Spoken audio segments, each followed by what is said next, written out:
하심으로 첫째 날 수련회 하나님 앞에 드리도록 하겠습니다. 사도신경 하시겠습니다. 전능하사 천지를 만드신 하나님 아버지를 내가 믿사오며 그 외아들 우리 주 예수 그리스도를 믿사오니 이는 성령으로 잉태하사 본디오 빌라도에게 고난을 받으사 십자가에 못 박혀 죽으시고 장사한 지 사흘 만에 죽은 자 가운데서 다시 살아나시어 PPT 띄워주십시오. 하늘에 오르사 전능하신 하나님 우편에 앉아 계시다가 저리로서 산자와 죽은 자를 심판하러 오시리라. 성령을 믿사오며 거룩한 공예와 성도가 서로 교통하는 것과 죄를 사하여 주시는 것과 몸이 다시 사는 것과 영원히 사는 것을 믿사옵나이다. 아멘.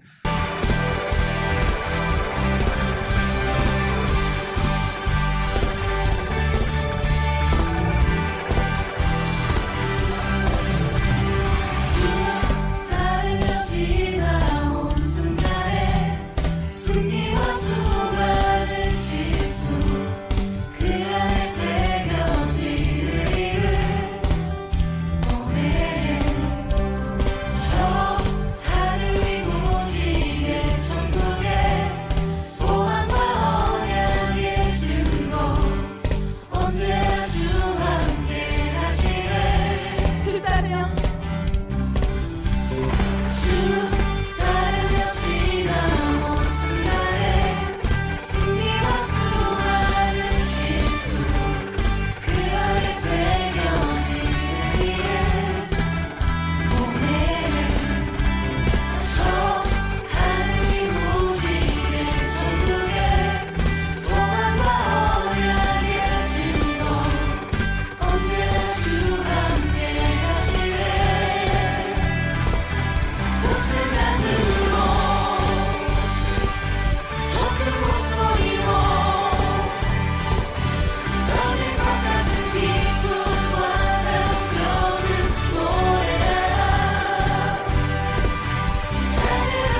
사랑하는 은혜가 충만하신 우리 하나님 아버지, 은혜를 감사를 드립니다. 저희들 한 주간도 또 지켜주시고 또 이렇게 본당에 나와서 또 예배드리고 또 줌으로써 우리 이 예배에 참여할 수 있게 하심을 감사를 드립니다.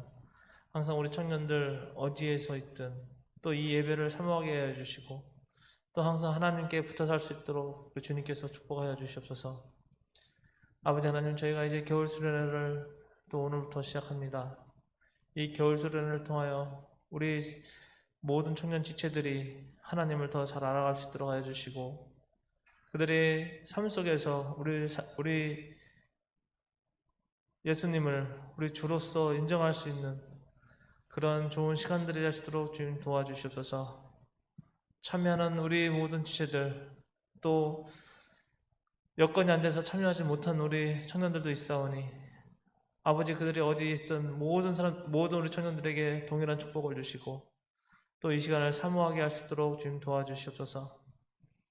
이 겨울 수련을 통하여 저희들 하나님의 큰 축복받을 수 있도록 하여 주시고 주님 아버지께서 저희 청년들을 일일이 아버지 하나님 기도하는 모든 제목들 위에 선한 주님의 선한 은혜를 또 내려 주시옵소서.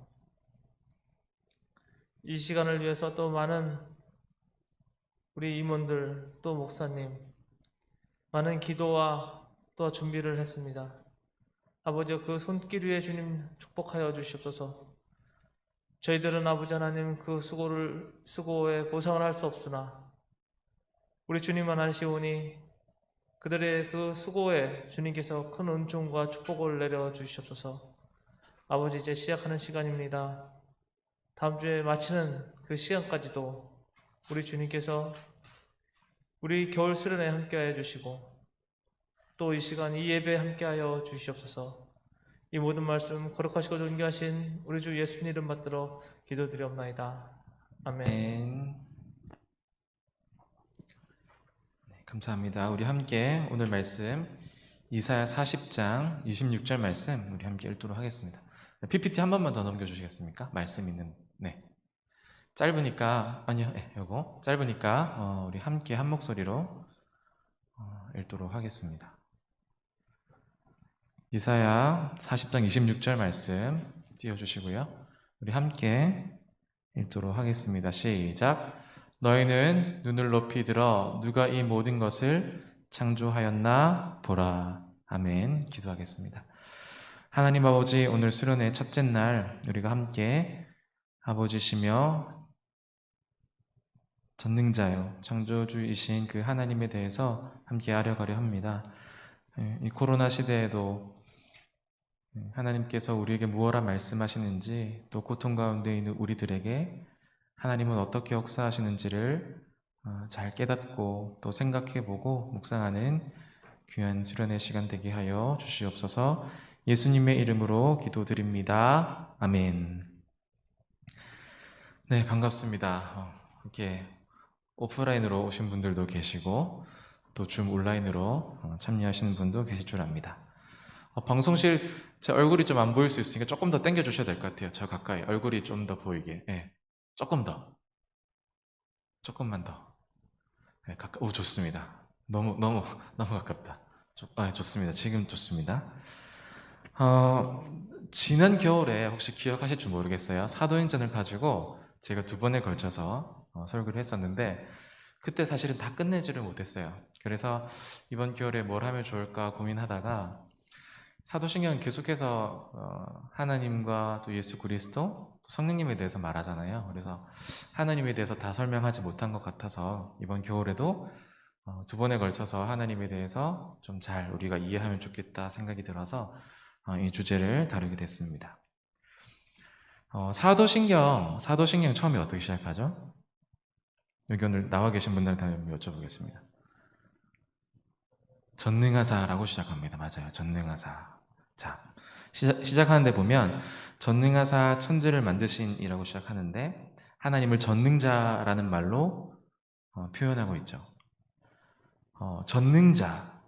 이 전능자라는 말은 구약 성경에는 매우 빈번하게 등장을 해요. 그런데 신약 성경에는 자주 등장을 하지를 않습니다. 요한계시록에 9번, 고린도 후서에 1번 나와요. 전능자라는 말이. 그런데 고린도서에서는 구약 성경을 인용한 말씀이기 때문에 실제적으로 신약 성경이 인용되지 않았다라고 생각한다면 사실은 요한계시록 한 곳에서만 전능자라는 표현이 나옵니다.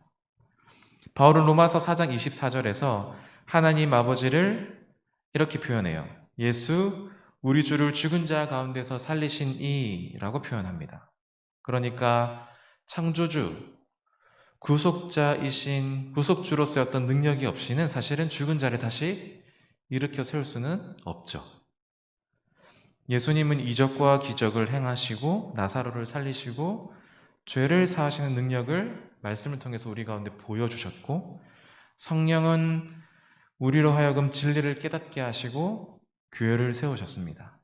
비록 신약 성경에 전능자라는 말이 등장은 하진 않지만, 많이 나오진 않지만 성부, 성자, 성령 하나님의 능력이 얼마나 큰지 성경 전체에서 고백하고 있다는 사실들을 우리는 알 수 있습니다. 자, 그렇다면 사도신경에서 왜 처음에 시작하면서 전능자라는 말로 시작했을까? 하나님이 누구신지 고백하는 내용으로 왜 전능자라는 말을 사용했을까? 우리가 한번 몇 가지 방식으로 그 가능성들을 좀 추측해 보면 좋겠습니다. 첫째로는 하나님은 모든 것을 하실 수 있는 분이라는 것, 즉 하나님에 대한 지식 가운데 중요한 부분이 바로 전능자라는 사실을 부각하기 위해서 이 단어를 썼을 가능성이 있습니다.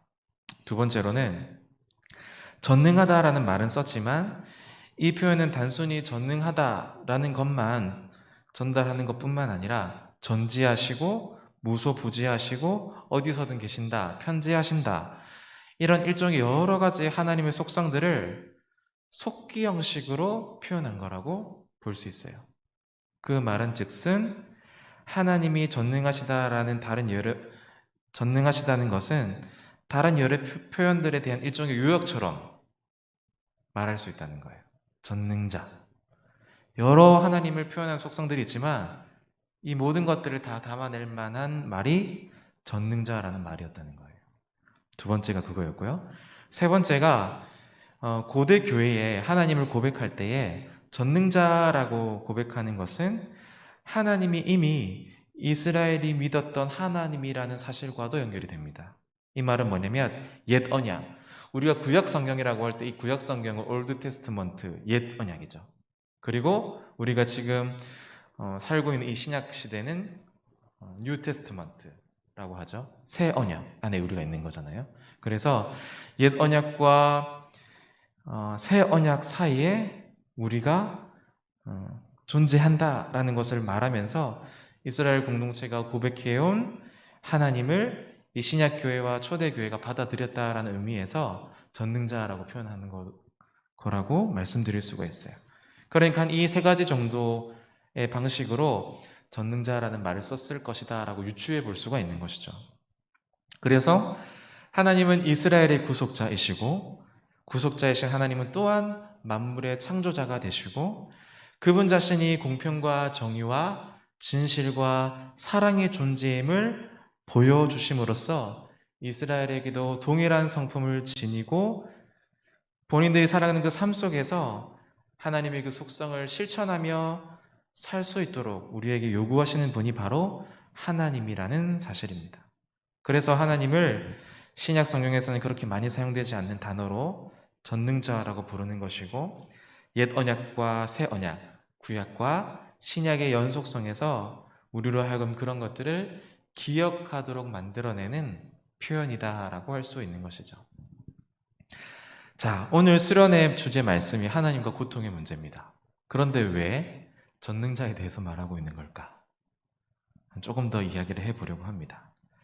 하나님의 전능은요, 지난 2000년간의 역사에서 또 신학과 역사와 철학의 역사 앞에서 두 가지 문제를 안겨줬어요. 제가 서두에서 하나님은 전능하신 분이다, 사도신경은 전능하신 하나님 아버지라고 시작하고 있다라고 말씀을 드렸습니다. 자, 그런데 두 가지 문제를 안겨주는 거예요. 이러한 전제들이. 첫 번째는 하나님은 일어난 일을 일어나지 않았던 것처럼 만들어낼 수 있는 분이신가라는 질문이 생겼어요. 역사를 통틀어서. 또 하나님은 예를 드는 겁니다. 자신이 들 수 없는 돌을 만들 수 있는가라는 문제예요.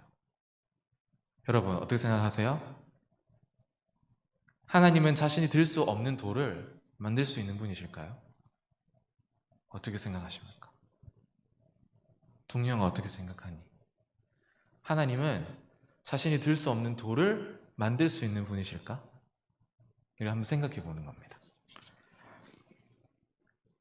그러니까 이 전능의 의미를 묻는 질문들인 겁니다. 전능은 문자 그대로 모든 것을 할 수 있다라는 말이에요. 하나님은 그런데 말도 되지 않는 우리의 직관으로는 도무지 이해할 수 없는 행동조차 할 수 있는가라는 물음이 2000년 역사 가운데 있어 왔다라는 얘기입니다. 히브리서 6장 18절에선 이런 말씀이 있어요. 이는 하나님이 거짓말을 하실 수 없는 이 두 가지 변하지 못할 사실로 말미암아라고 표현합니다. 히브리서 6장 18절 한번 찾아보시겠어요? 히브리서 6장 18절 말씀. 이는 하나님이 거짓말을 하실 수 없는 이 두 가지 변하지 못할 사실로 말미암아. 자, 이 말씀에 비추어 보면 히브리서 6장 18절인데 하나님도 하실 수 없는 게 있다는 거예요, 없다는 거예요? 하나님도 할 수 있는 게 있다, 없다? 하나님도 하실 수 없는 게 있다라는 말이 됩니다. 이 본문을 따라서 이해하려고 하면. 자, 두 번째 질문은 조금 더 실존적인 물음인데 만일 하나님이 전능하시다면 그리고 그 하나님께서 선하신 분이라면 어떻게 우리가 이 세상에서 악한 것들을 경험할 수 있는가? 그런 것들을 왜 허용하시는가?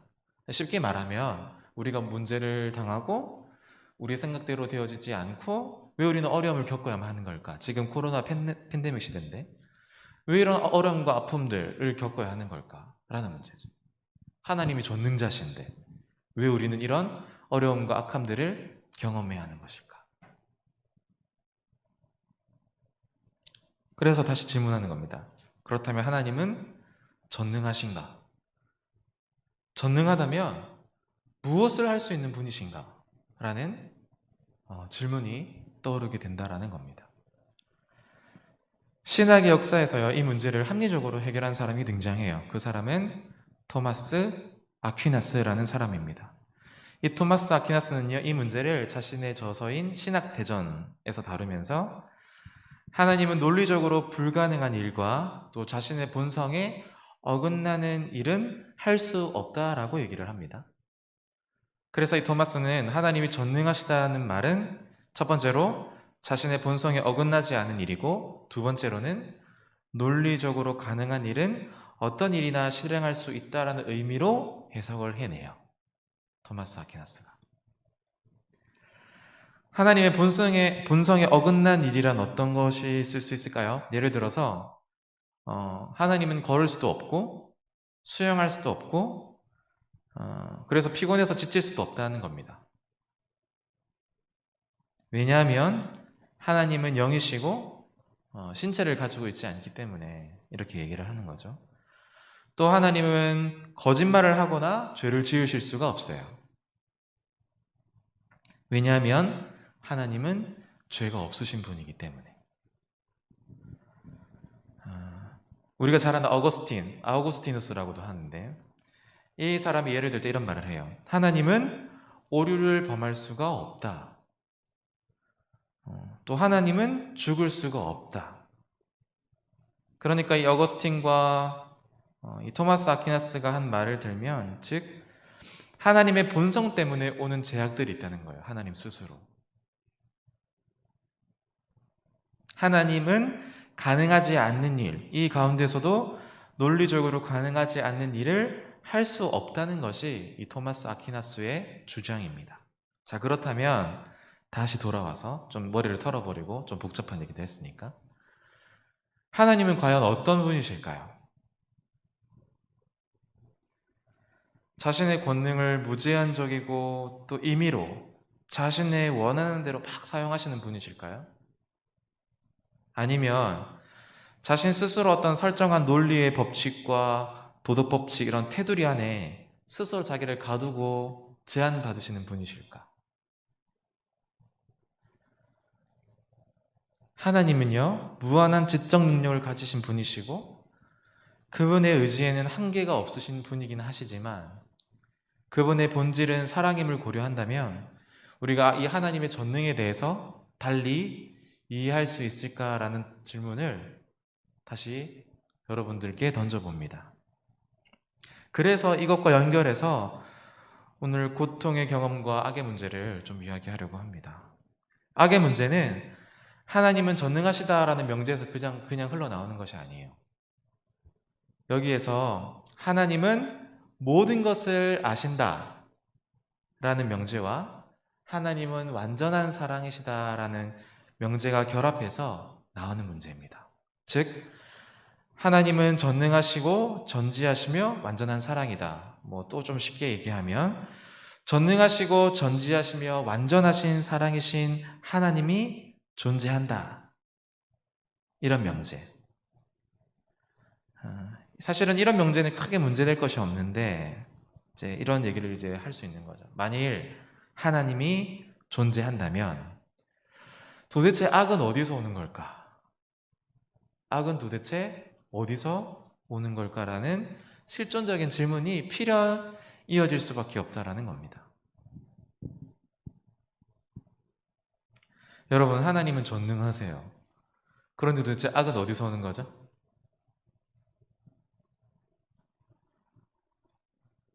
여러분 잘 아시는 것처럼 그 아우슈비츠에 살아남아서 그 작가로 활동했던 사람 중에 그 엘리 위젤이라는 사람이 있습니다. 1986년도에 노벨 평화상을 받았던 이 사람은 그 나이트라는 소설을 쓴 사람인데 그 뭐 우리 말로는 뭐 현대판 욥기를 쓴 사람이다 이렇게 얘기하기도 해요.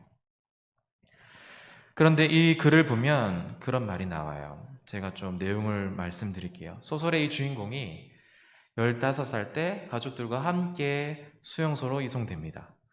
수용소에 들어가고 남녀로 두 그룹이 나뉘어져요. 그래서 어머니와 여동생은 그 이후로는 보지를 못하고 아버지와 함께 수용소의 생활을 하루하루 견뎌내며 살아갑니다. 어느 날 주인공이요 작업장으로 돌아왔어요. 그런데 그때 수용소에서 교수형이 준비되고 있었다고 그 글에서는 그렇게 말합니다. 이 독일군 장교들이요 나치 수용소에 있는 포로 감시원, 이 포로들을 감시하는 감시원이 있거든요. 이 감시원 가운데 마음씨가 좋았던 좋았던 이 사람이 네덜란드 사람의 탈출을 동조해요. 그래서 그 동조한 두 사람과 또 그 사람들을 시종 들었던 아이를요, 교수대에 매답니다. 어른 2명은 곧바로 죽고요.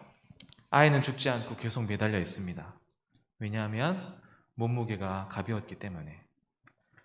30분이 넘게요. 이 아이는요. 삶과 죽음의 사이를 헤매었어요. 주인공은 등 뒤에서 이렇게 흐느끼는 소리를 듣습니다. 하나님은 어디에 있느냐? 하나님은 지금 어디에 있는 것이냐? 주인공은요. 자신 속에서 이렇게 답하는 목소리를 들어요. 하나님이 어디 있냐고? 저기 바로 저 교수대에 달려있지.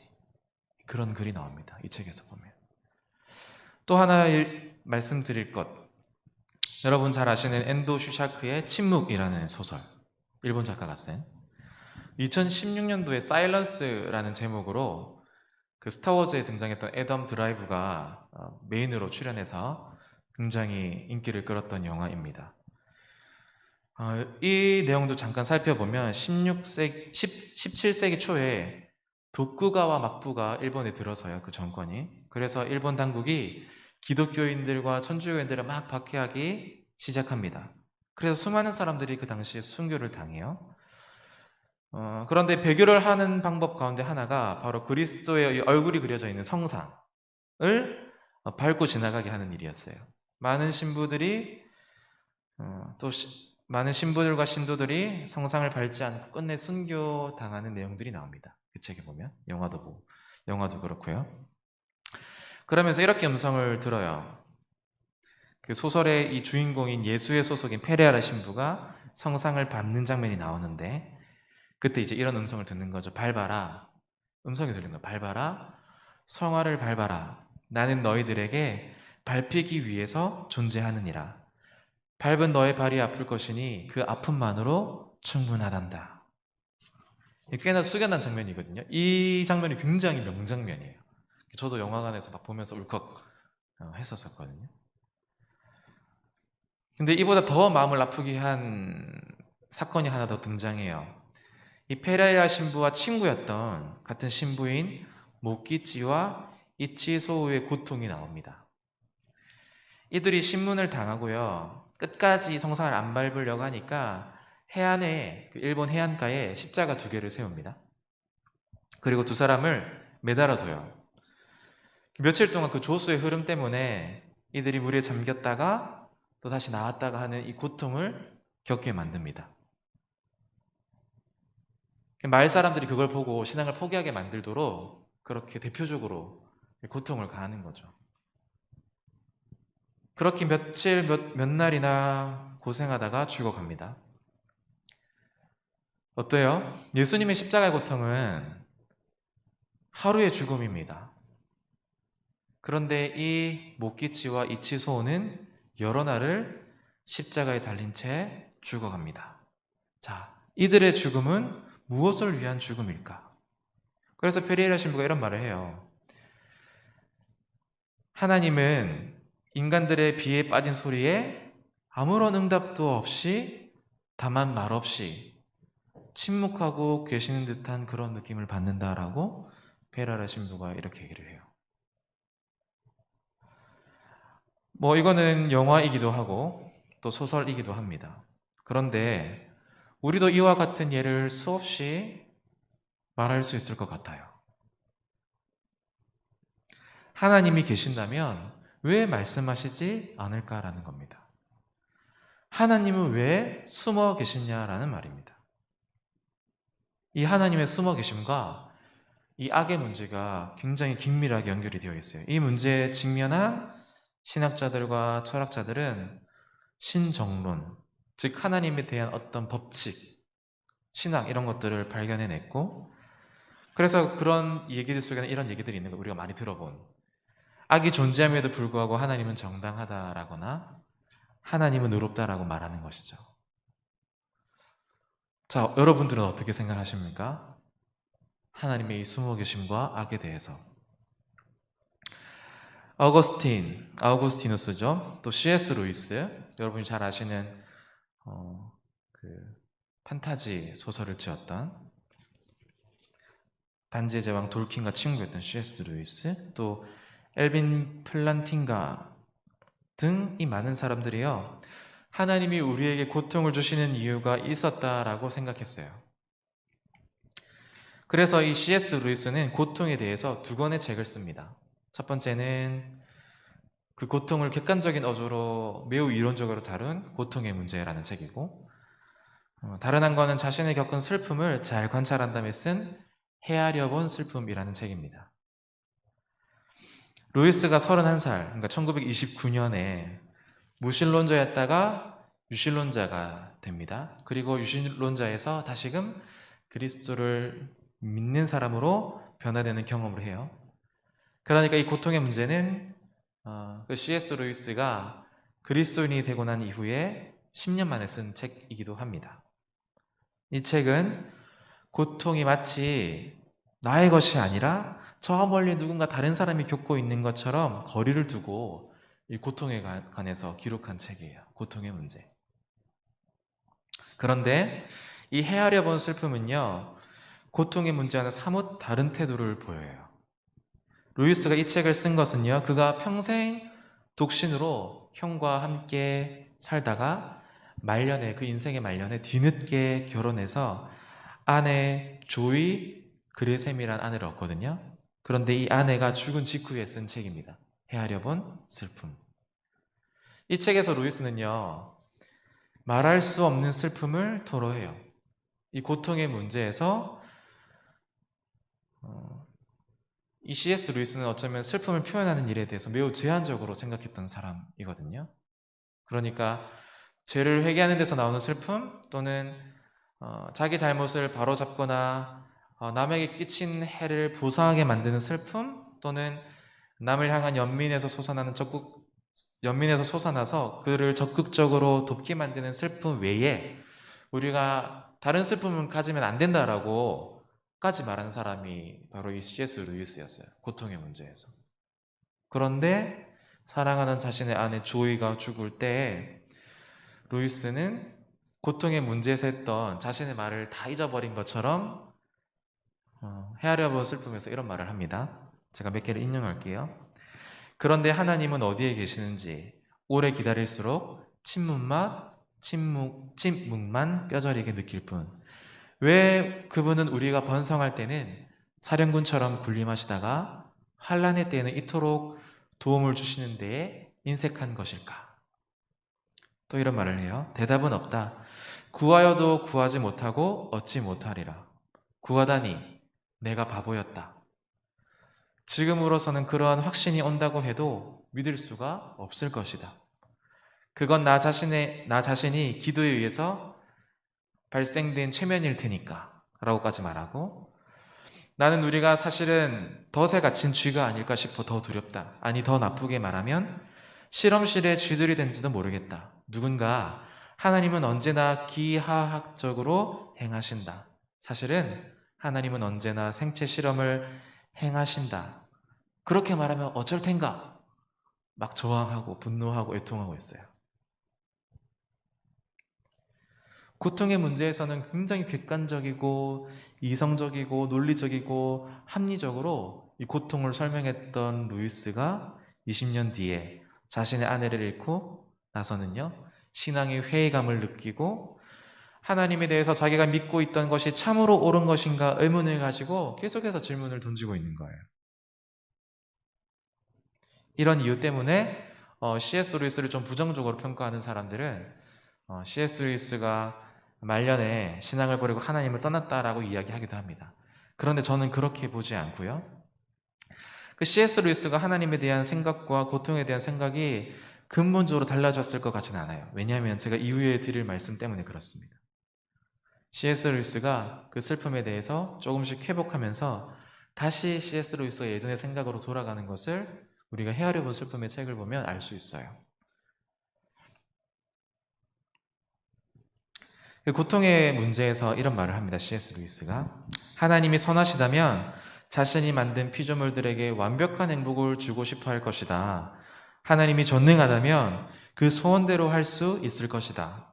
그런데 지금 피조물들은 행복하지 않다. 그러므로 하나님은 선하지 않은 존재이거나 능력이 없는 존재이거나 그렇지 않으면 선하지도 않고 능력도 없는 존재일 것이다 라는 말을 해요. 이것은 고통의 문제를요, 가장 단순하게 표현하는 말입니다. 우리가 굉장히 극심한 고통이 있을 때에 이렇게 말하지 않을 사람이 누가 있겠어요? 여기서 문제는 하나님은 전능하신데 이 피조물의 불행과 이것이 어떻게 양립할 수 있냐는 문제입니다.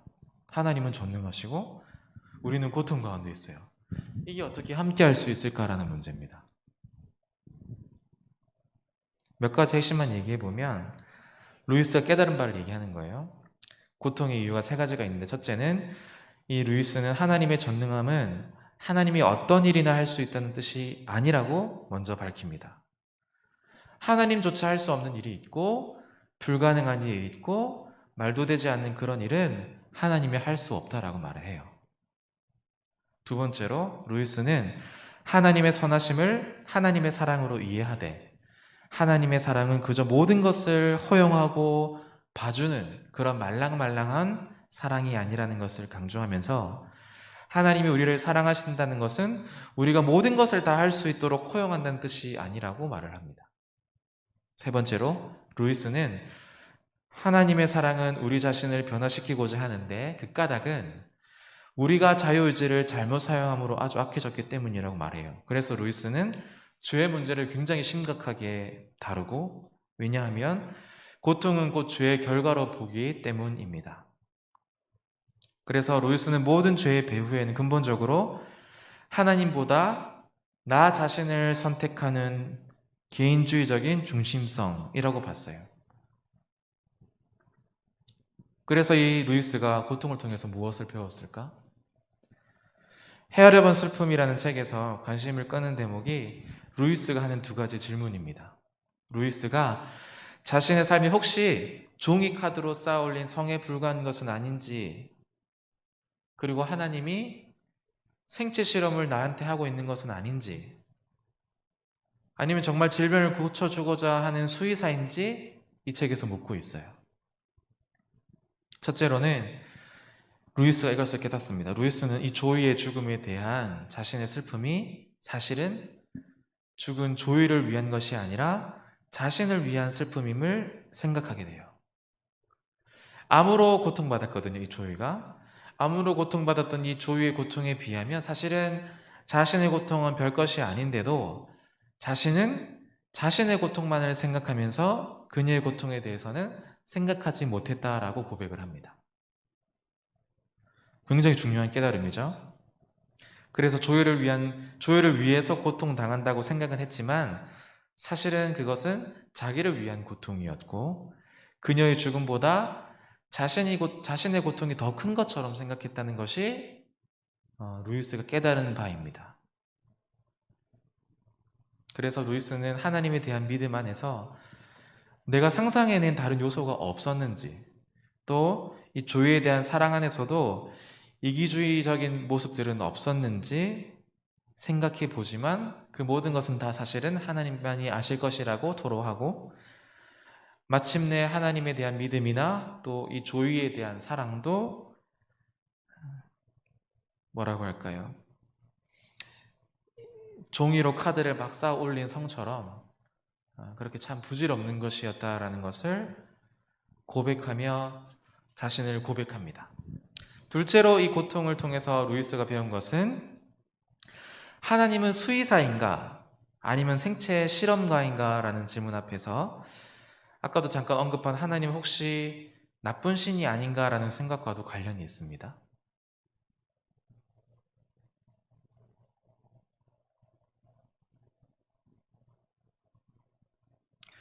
그런데 이렇게 말을 해요. 이 질문은 결국 하나님은 생체 실험가가 아니라 병을 치료하기 위해서 고통을 주는 수의과나 또 외과 의사, 또 치과 의사란 생각으로 답을 얻게 됩니다. 외과 의사들이 다쳐서 오면 이게 치료를 하잖아요. 그럼 치료하면 치료를 받는데 고통이 따르죠. 그 고통에 대해서 말을 하는 거예요. 이 고통이 따라야만 이 아픔들을 치료할 수 있다는 것을 이 루이스가 발견하게 됩니다. 그래서 두 가지를 얻었다라고 말하는데, 하나님은 자신에게 닫힌 문이 아님을 알게 된 것이고, 이것이 첫 번째 소득이고, 또 조이를 바라볼 때 더 이상은 공허한 상태로 만나지 않게 되었다는 것이고, 두 번째로는 이것이 두 번째 소득입니다. 그래서 루이스는 한 걸음 더 나아가서 하나님과 조이를 찬양하는 것을 그 책을 통해서 볼 수 있습니다. 루이스는요, 주신 분으로서의 하나님, 그리고 자신에게 주어진 선물로서 조이를 찬양합니다. 그래서 루이스가 천국에 대해서 말하면서 이렇게 말해요. 천국이 우리의 문제를 풀어줄 것이나 명백히 모순된 생각들을 은근히 화해시키는 방식으로 해결하지는 않으리라 생각한다. 우리의 생각들은 모두 발 아래 무너져 버릴 것이다. 문제라고는 애초에 전혀 없었음을 보게 될 것이다 라고 말하면서 우리가 고통을 대하는 자세와 태도가 관점이 완전히 달라질 것이다 라고 말을 하고 있습니다. 자, 그렇다면 이스라엘 속에 나타난 전능하신 하나님은 어떤 분이실까요? 이스라엘 역사를 통해서 하나님의 전능하심은 어떻게 드러났을까? 사건과 이야기를 통해서요, 하나님의 모습을 이야기하는 것이 바로 이스라엘의 전통입니다. 그래서 우리가 하나님의 전능하심에 대해서 우리가 서두에 살펴봤던 것처럼 개념적인 정의를 내리려 하기보다는 이스라엘 가운데 나타나신 하나님의 일을 통해서 우리가 하나님의 전능하심에 대해서 알게 되는 것이죠. 가장 두드러지는 것이 천지창조, 또 출애굽 사건, 또 이스라엘 백성들과 언약을 맺는 사건, 또 그 언약을 갱신하는 사건을 통해서 하나님의 전능하심이 드러납니다. 중요한 점은 하나님의 전능이요 구원의 사건과 굉장히 밀접한 관련이 있다는 거예요. 우리가 하나님께서 전능하시다는 것은 이 천지창조를 포함해서 하나님이 참여하신 여러 사건들을 통해서 알 수가 있습니다. 특별히 하나님께서는 한 백성, 이스라엘 백성을 택하셔서 그들에게 온갖 사건과 여정과 역사와 삶의 역사를 통해서 성공도 맛보게 하시고 또 실패도 맛보게 하시면서 하나님 자신이 어떠신 분이신지를 깨닫도록 하신 겁니다.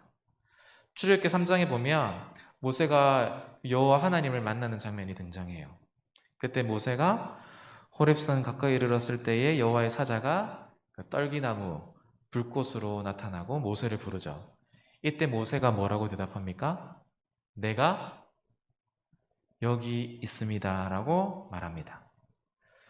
이것은 어떤 모세의 개인적인 고백이라기보다는 아브라함과 이삭과 야곱과 사무엘과 이사야가 하나님의 부르심 앞에 반응했던 공통된 대답이에요. 내가 여기 있습니다. 우리 청년들이 지금 여기에 있습니다. 또 온라인으로 줌으로 이 예배에 참여하고 있습니다. 여기 있는 것이죠. 이것이 바로 하나님께서 우리에게 말을 걸어오시고 찾아오시는 분이라는 것을 보여주는 거예요. 하나님은 하나님의 이름에 관해서 묻는 모세에게 이렇게 말하죠. 하나님께서 나는 스스로 있는 자이다인데 조금 더 원어를 풀어서 보면 나는 있을 자이다. 나는 함께 있을 자이다. 나는 고난받는 내 백성들과 함께 그들이 어디에 있든지 구원의 능력으로 함께 하실 것이다 라고 말하는 거예요. 나는 스스로 있는 자다라는 그 표현 안에 이런 의미들이 담겨져 있는 겁니다. 이때 하나님은 전능자 하나님일 뿐만 아니라 동시에 만군의 하나님이시죠. 하나님이 전능하시다 고백할 때에 우리는 만군의 하나님을 우리의 하나님으로 고백하는 겁니다. 그래서 이스라엘 백성들을 출애굽 당시에 건져내 주시면서 맺는 관계가 바로 오늘 11시 담임 목사님께서 말씀하셨는데 언약의 관계예요. 언약의 관계. 언약은 즉 나는 너의 하나님이 되고 너는 나의 백성이 될 것이다 라는 약속인 것이죠. 언약. 이런 배경에서 우리가 하나님을 전능자라고 고백하는 것의 의미를 좀 찾아볼 수 있습니다. 첫 번째로는 하나님께서 우리에게 먼저 찾아오시는 분이시다. 내가 먼저 막 찾으려고 애걸복걸 하지 않아도 하나님이 먼저 우리를 찾아와 주시는 분이다. 하나님 우리에게 오시는 분이세요. 그래서 주기도문에 보면 나라가 임하옵시며 라는 표현이 있죠. 하나님이 우리에게 임재해 주시고 우리에게 찾아와 주시기를 바라는 간구가 그 내용에 담겨져 있는 겁니다.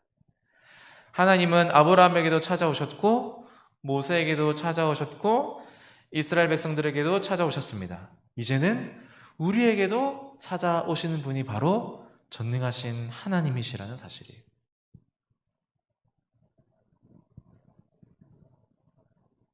둘째, 하나님은 자기 자신을 내어주시는 분입니다. 하나님은 구원자가 되심으로써 자기 자신을 내어주고 창조주가 되심으로써 그분을 내어놓으셨을 뿐만 아니라 자신이 만드신 것을 우리에게 다 주셨습니다. 이 천지를 왜 창조하셨을까요? 우리가 살아갈 수 있도록 다 내어주신 거예요. 예수 그리스도도 마찬가지죠. 세 번째로 전능하신 하나님이 우리에게 오셨고 자신을 내어주심으로써 예수 그리스도를 통하여 우리와 인격적인 관계를 맺으시는 분이십니다. 하나님의 전능은요, 먼저 그분께서 주도권을 주시고요, 우리에게 찾아오시고, 또한 자기를 내어주시고, 그분을 통하여 인격적인 관계를 할 때에 그 전능하심이 온전히 드러난다라는 사실입니다. 하나님은요, 아브라함을 택하시고, 이스라엘 백성들을 택하시고, 다시 신약 교회 가운데 우리를 하나님의 백성으로 택하신 이유가 무엇일까? 그 이유는 의와 공도, 즉 정의와 공평을 행하기 위함입니다. 우리를 부르신 이유가 뭐라고요? 하나님의 백성으로? 정의와 공평을 행하기 위해서 우리를 하나님의 백성으로 삼아 주셨다는 거예요. 정의, 그럼 정의가 뭘까? 마이클 샌델의 정의란 무엇인가 막 책이 베스트셀러가 되기도 하는 그런 나라에서 우리는 살고 있습니다. 여러분, 정의가 무엇일까요? 정의. 불의를 막 보지 못하는 게 정의인가요? 여러분이 생각하시는 정의는 뭡니까? 성경에서 말하는 정의는 고아와 과부, 가난한 자와 이방인을 사랑하는 것입니다. 우리가 생각하는 정의랑 좀 다르죠. 성경은 고아와 과부, 가난한 자와 이방인을 사랑하는 것이 바로 정의다라고 말합니다. 이거를 하라고 우리를 하나님 나라의 백성으로 삼으셨다는 거예요. 그러면 공평은 뭘까요? 공평.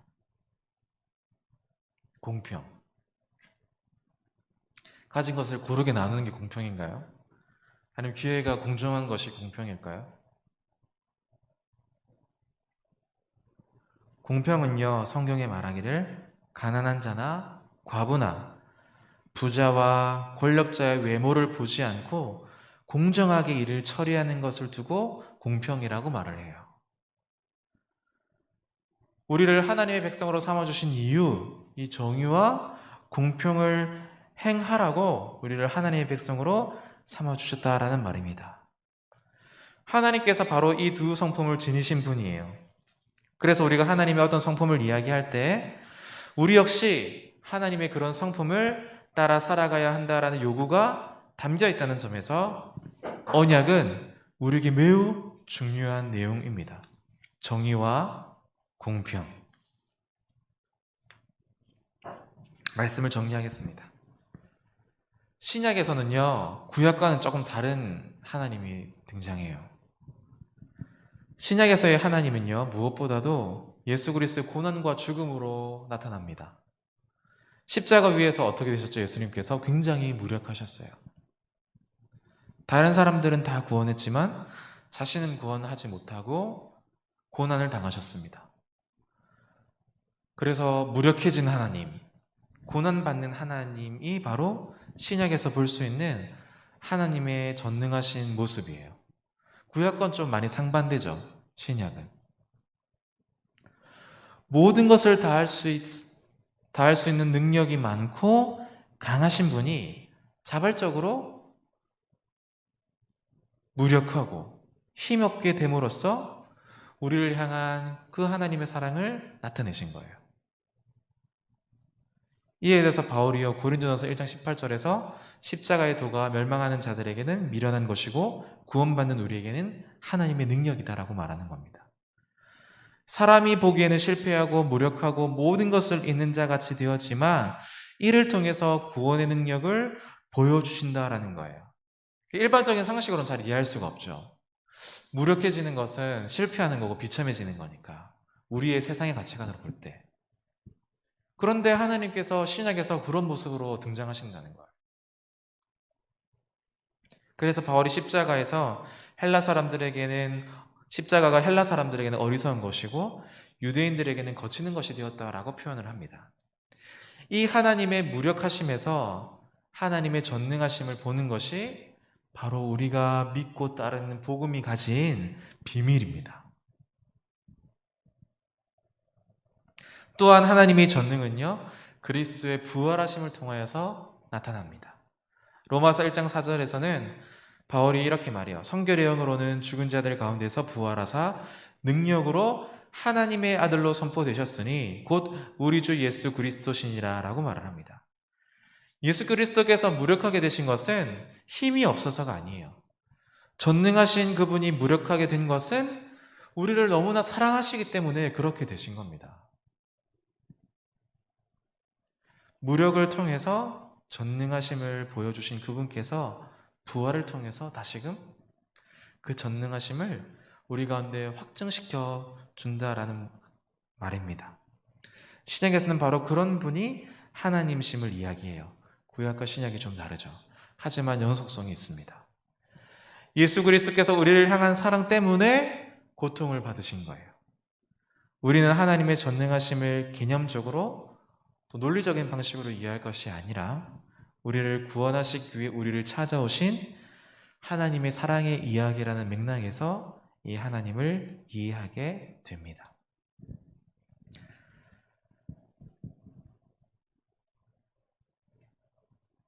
하나님이여 고통을 주시는 이유가 분명히 있다고 보거나 만일 이유가 있더라도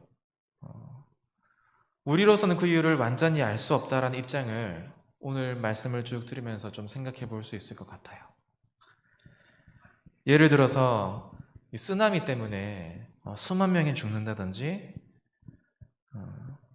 우리 아유시비치 아까도 얘기했지만 600만 명의 유대인들이 죽임을 당한다든지 예수 그리스도 탄생하실 때에 2살 아래 그 남자아이들 베들레 남자아이들이 다 죽는다든지 또는 이 시대의 코로나 팬데믹 때문에 지금 약 한 200만 명이 사망했다 그러는데 말로 다 표현할 수 없는 이런 일들을 어떻게 설명해야 할지는 말씀을 마치는 이 지점에 와서 여전히 사실은 저에게도 의문으로 남습니다. 그래서 우리는 욥의 고난을 좀 마지막으로 살펴볼 수 있게 되는 것 같아요. 욥의 이야기. 욥기 42편에 보면 욥의 친구들의 이 변론이 잘못되었음을 하나님께서 말씀하세요. 욥의 친구들 너희들이 한 변론들은 잘못된 것이다 라고 말하고 오히려 하나님께서는 욥이 했던 그 말이 옳은 말이다 라고 인정해 주세요. 그리고 욥은 오직 하나님만을 신뢰했다는 이유 때문에 고난을 받습니다. 그런데 자신의 이 정당성을 주장한 욥에게 전능하신 하나님이 나타나셔서 하나님이 어떤 분이신지를 욥에게 보여주세요. 그래서 38장과 41장에 욥이 듣고 본 것이 무엇일까요? 무엇보다도 하나님께서 직접 이 욥에게 찾아오셔서 나타나시고 욥에게 말씀하셨다는 거예요.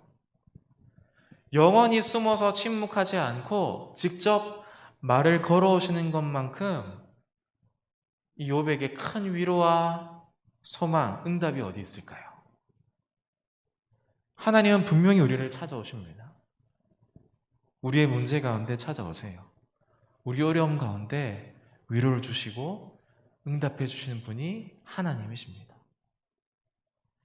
역사와 자연 속에서 특별히 이 코로나 팬데믹 상황 속에서 우리가 이해할 수 없는 일들이 존재하지만 전능자 하나님이 결국엔 이것들을 다스리시고 제어하신다는 거예요.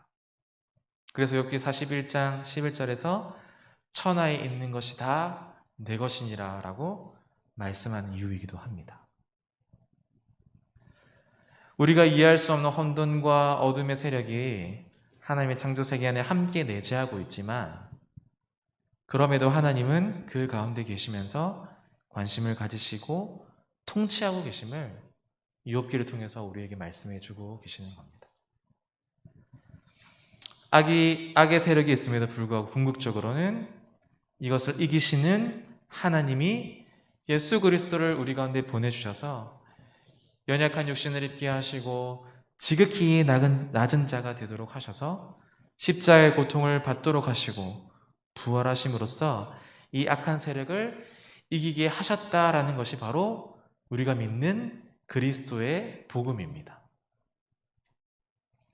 그리스도인들은 이 사랑의 이야기로 초청받은 사람이기 때문에 우리가 고난을 당할 때에도 하나님의 지극한 사랑 속에 담긴 이 미래에 대한 희망을 걸고 믿음으로 동참할 수 있는 사람들이라는 이야기입니다.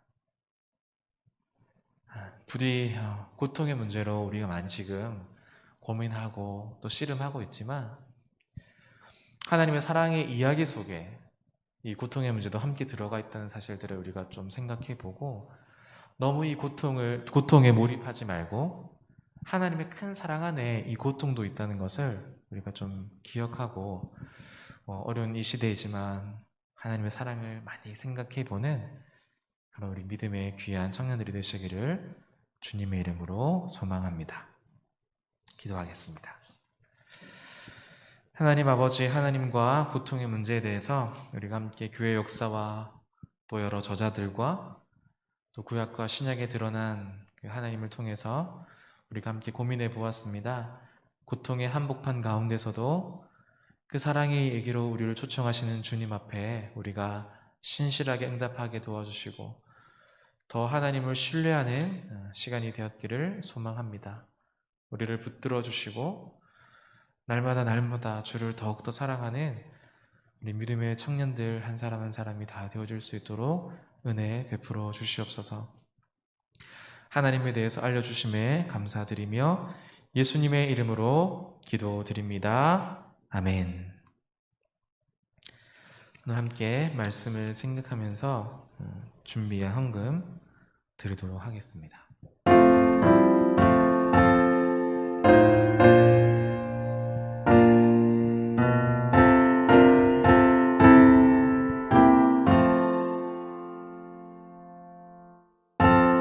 께서 주시는 한없이 크오니 우리가 받은 것을 감사히 바치세. 기쁨은 충만하고 소망은 불변해. 정성과 마음을 다해 경배를 드리세. 을 위해서 기도하고 주기도문으로 예배를 마치도록 하겠습니다.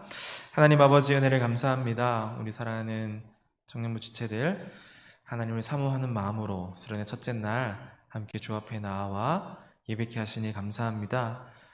그 생명 주신 은혜, 구원 허락하신 은혜, 비록 고통 가운데 있지만 사랑의 이야기로 우리를 이끄시는 그 은혜에 감격하여서 이 시간 헌금을 주 앞에 올려드리오니 이 헌금 기쁘게 받아 주시옵소서.